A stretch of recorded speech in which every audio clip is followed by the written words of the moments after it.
Alright, I washed what? About 7 beets there. About 7 beets, and I'll just stick those in here where I can. Let's see, small skinny one right there. And I've never used, like I said, beets in a pot roast, but I just have a feeling they're going to go well in this bad boy. Alright, they don't have to be all stuffed in the ham. So there's what I got now. These aren't stuffed in, those 3. Here's what I got now. Now I'll do a few carrots. Now the carrots I already had washed, so I should be able to, they're still dirty by some standards, but I did give them a good wash under the sink before I put them in the fridge. Carrot tops you can use too. I made carrot top soup. Actually, I will cut off the little part where the stem, because carrots can get particularly dirty in there. So I'll just throw some carrots in on top. On the side there. On the edge of the pan.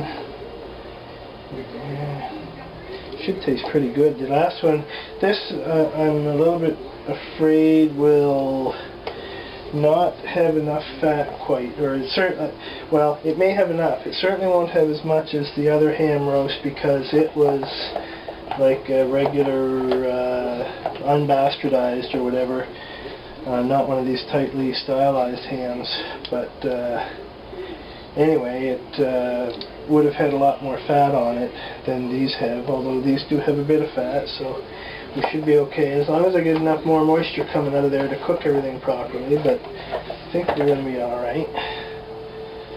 So, we're just, basically, we're ending up here now, roughly.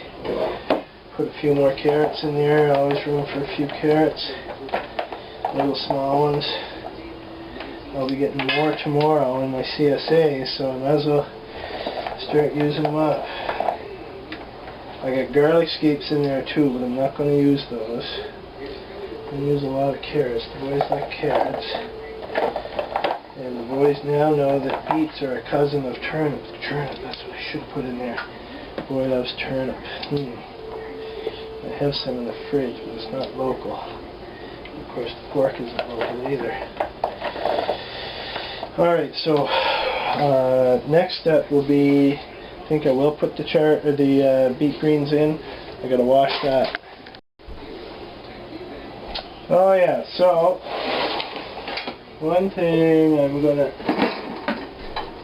show you there is the salad spinner. They had several at the superstore. This one was $8. I took it all apart before buying it. I took this apart. I just looked there and there's a tab you can get your finger into and push it out. Push the white part out, then push the blue part out of the white. I looked over the gears and everything. It seems to be well built for $8. It's big enough and it's got the right kind of mechanism. The pull cord ones, the cord breaks and you end up in trouble. You have to take it apart to repair it, Been there, done that. So basically what you do with one of these boys is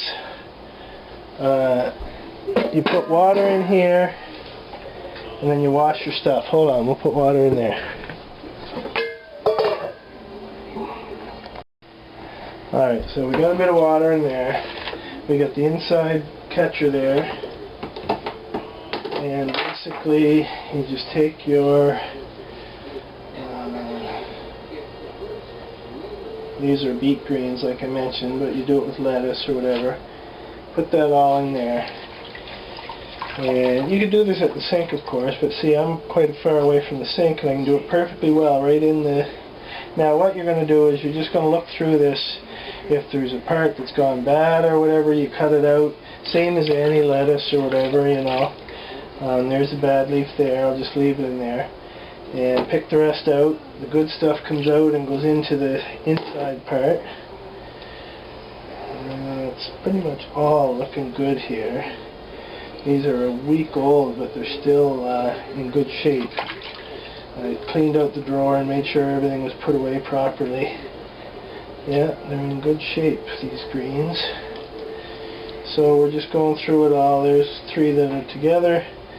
I'll just keep them together. In fact, I may not even spin these too much. These all look great. These are very fine shape. That'll rinse the dirt off of them just that little bit. There's chlorine in the city water, so I'm sure that works if there's any kind of, you know, you see people getting sick off of salads and stuff because of whatever's in them, you know, in the raw vegetables. I'm sure that chlorine in the city water is going to help in that regard. I'm just guessing. I'm no marine biologist or whatever, I don't know, hydrologist. So, just do that, and this is geared so it spins the inside a lot faster than this.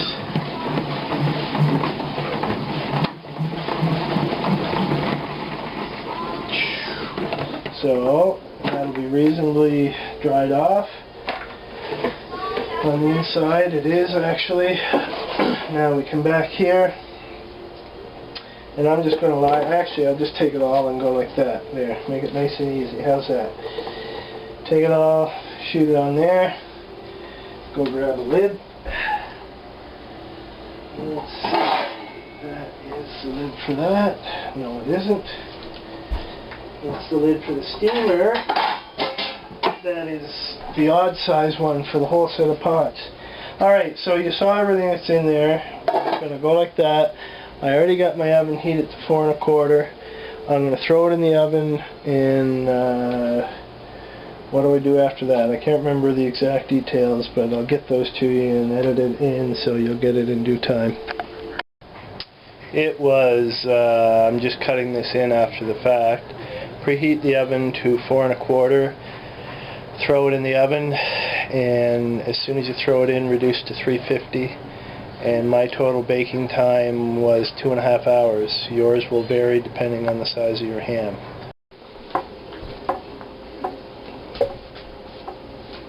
Alright, we're going to check the temperature of the 3 chunks of ham that are in there. It's been 1 hour and 50 minutes. And that is, let me see, what's going on? This thing is a bug. There we go. Okay. 150 degrees Celsius is still too cool. 150 on that ham. That one is about 155, which is still too cool. So we're looking at probably another half an hour, I would guess, in there. So we're going to toss that back in the oven. Same temperature, 350, for another half an hour. Right on, let's check and see what we got here. So, there's what it looks like. The greens on top. Radishes, carrots. So here's our ham here. Let's just have a look. Whoops, better turn that on first, eh? Jam it right in there. Ooh, 186. That's good. That's what I like to see. 186. Yeah, we're done. 185. We are definitely done. That's on the well done side for ham, if I'm not mistaken. Haven't looked it up recently. 189. We're good. We're good. We're good. And look at that radish. That radish is perfectly cooked. Everything else here is perfectly cooked. Yeah, rock on. Alright, so next step is we're going to drain some liquid out of there if there's any in it. Let's have a look and see.